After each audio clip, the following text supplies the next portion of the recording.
LaShawn or Shelby, and she has another story for us today. So take it away. Shalom, everyone, and welcome back to Shar's Story. Once again, my name is Lashal, and I am delighted again to share another story with you all. And so I'll get right into it. This story is called Running Away from Home. When I was younger, again, I at this time I lived in Milwaukee, Wisconsin. That is my hometown. And we had my brother, my sister, and myself. We got into some trouble at home. I believe it was my stepdad had bought a brand new TV. Now back in the day, we had the floor model TVs, the Zenith, and Curtis Mathis, I think it was. And my stepdad, he had just bought this TV, and he had to go and pick up my mom from work, and he specifically said, "Don't touch the TV." So we're looking at him like, okay. And he left to go and pick up my mom from work. And at this time, the evening programs used to come on. And this particular one we wanted to watch was Michael Jackson. The Jackson 5 was coming on, and we did not want to miss it. But my stepdad had it on, I think the football game or some type of game. We didn't want to watch that. So in our home, we had this sofa that it looks like a triangle sofa, little sofa chair, and we all had to sit on the sofa, either that or one person would sit on the floor. And so whenever we was up to no good, we had the shades. They didn't have blinds back then. We had these shades that came down over the window, and so right in the little corner of the window to the front door, we tore a square little hole out of there. That was called the lookout. And so we would sit there, and we would choose amongst the three of us which one of us was going to be the lookout. So this particular, devilment, I should say, I was the lookout. So had to, because it's down way in the corner of the window. So I had to get down on my knees so that I can watch out. I can see them. If they were coming, they could not see me. My brother turns the TV. We're looking at the Jackson 5. A, B, C. This is it. One, two, three. Well, they was just getting down. And I'm over there. I'm supposed to be looking out the window, but I'm looking over there at the TV, just bobbing my head and having myself a good time. And I would look, check it out, nobody was coming. I went back to watching the TV, look out, nobody was coming. Went back to watching the TV. And this time I watched TV a little bit too long. By the time I turned my head back around to look out, my mother was standing on the porch, getting ready to put her key in the door. And so I jump up and I'm going to sit down. My brother is sitting in front of the TV, so he's close to the TV. He can change it back to where it's supposed to be. Everybody was where they were supposed to be, except for me. So I jump up, and before I could get ready to sit on the sofa, my mom comes in the door, and she's just looking at me. I'm frozen. Couldn't even move. I was frozen just looking at her. She's like, "What's wrong with you?" She didn't understand what was going on.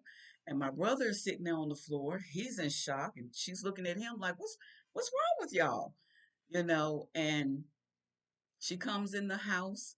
I sit on down, and right behind her was my stepdad. And he comes in the door, and he knew immediately we had changed the channel on that TV.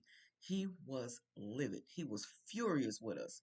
And so he's like, "Didn't I tell you?" He's yelling at us, he's fussing at us and everything. And so he wasn't gonna spank us. But my mom, he tells my mom, "You need to discipline them. You need to give them a whooping." And so she was tired. She didn't want to hear it. She just worked all day, and that was the last thing that she wanted to do. But a whooping was in order. And so She went to the kitchen. She got changed. Well, she went and got changed first. She went to the kitchen. She made us dinner. We sat down and ate dinner. And so while we're sitting at the table, we decided to devise a plan for one of us to run away. This is what my brother came up with. That we sat there at the table. Well, which one of us is going to run away? And the purpose of the runaway was to one of us to run away, go to our grandmother's house, tell our grandmother what happened, so she would step in and rescue us from getting this whooping. So we sat there, we planned it all out. So I was gonna be the runaway. My sister wasn't gonna do it. She's 2 years younger than me, and 4 years younger than my brother. So I'm right in the middle. So he says, you can sneak out the back door, run to Granny's house. We called her Granny. Run to Granny's house and tell her what happened, and she's supposed to do rescue us from getting this whooping. And it just all sounded good, but I'm like, how are we gonna get past the dog? We had a German Shepherd that was smarter than all three of us put together. And so it's like, how we gonna get past this dog? So we were like, we gonna do it. Just open the back door, and I'm like, it creaks, and I'll flush the toilet in the bathroom. So the bathroom was right off from the kitchen, and then you got the back door. So as soon as he would flush the toilet, I'm over by the back door. I'm opening the back door. I managed to get out that door and out the other door, and I'm flying. I could outrun anybody. Not anymore, but I could outrun anybody, all of the children in the neighborhood. So I'm hopping fences, literally hopping fences, jumping and running through people's yards. Our neighbors are looking like, and they know who I am, and they know my mom. So they're wondering, why is she, what is going on? I'm jumping and hopping fences. I'm going, going, going. I get to the counter, the corner, and I go on to my grandmother's house. This probably was maybe a 15-minute walk, 20-minute maybe. I don't know. I was running. So I get to my grandmother's house, and my grandmother's looking like, why are you here? My uncles are outside playing, and my grandmother had so many children. The younger children and I were the same age. These are my uncles, and they were the same age as me. So we're out there playing, and we're out there, and no, I wasn't playing at first. I told my grandmother what happened, and that my mother was going to whoop us, and what we had done. She takes a deep breath and she says, "Go outside and play."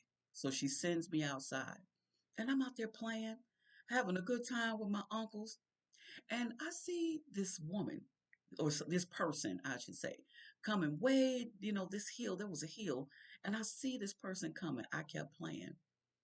The person got closer. I kept playing. And as this person got closer and closer and closer, I realized it is my mother. My mother have walked to where she never walked to my grandmother's house, her mom's house, never. So all of the just my whole I panicked. I'm scared. I'm afraid. I run in there to my grandmother because I can now see my mom. My uncles is like, yeah, run in there. Go in there with mama. Go in there with mom, which is their mom. And I go in there, and my mom shows up. She is smoking hot. She is mad, and she has about six green switches with her in her hand. She is not playing. So I go run. I'm inside now, and my mom walks in, and she looks at me, and she's you can probably see the steam coming from her face, and just she's so mad. So my grandmother sends me outside for them to talk. I don't know what the conversation was to this day. I really don't. All I know is my mother comes out and she says, "Let's go." And we walk back in complete silence the whole way. And I get there, and I passed the neighborhood, and there was this one house on the corner, and this girl sees all of these long, thick green switches that my mom have in her hand, and she says, somebody is about to get their, what, whooped. And I was embarrassed because I didn't want them to know I was going to get a whooping. And then we get to the house, and my sister, she's sitting out on the front porch and she's eating a jar of candy, chocolate candy. And I'm wondering, at that point, that's a whole nother story. I'm wondering why she's sitting out there, and why she eating candy, and I'm about to get just myrtleized here. And so I go in the house, and my mom literally whooped me with all of those switches, every last one of them. And then she was so continued to be so angry and mad. She went and got a belt. And this whooping went on, this what it seemed like to me, forever. Forever. She whooped me. And I thought, hey, what happened to the plan? What happened to my grandmother saving me from this whooping? I don't know what the conversation was or went on inside the house, but it was not in my favor. It was not in my favor. What's the point of this story? The point of this story is it's okay. I was wrong. We did wrong. We disobeyed. Our stepfather gave us instructions, and we did not obey those instructions. And when we disobey, there are consequences to our actions. And though I thought it was a little bit extreme, but what child wouldn't? But in Proverbs 13 and 24 NIV, it says, "Whoever spares the rod hates his son, but he who loves him is delight is diligent in disciplining him." So if you don't discipline your child, it says you don't love them. This is what the word is saying, that you don't love them. And it's okay for you to discipline your children and show them that you love them by disciplining them and not letting them get away with whatever it is they want to get away with. So my mom disciplined me. And I know that in that discipline, I am who I am today because she did not let none of us get away with, with the decisions and the choices that we have made. And just remember, we must obey the commands of the Most High so that we don't face these type of consequences. Well, not getting a whooping, but you understand what I'm saying. But I'm gonna tell you, sometimes Father will put a whooping on us. He will. He will certainly put a Because whooping I on have us. been, on the end of it. That's why I try in my life now to obey because the blessings are so much better. Yes, they are. Thank you all for listening. I hope you all have enjoyed and learned something from the Shar story today. Remember, like and share. And if you haven't subscribed, please subscribe. So long. Shalom.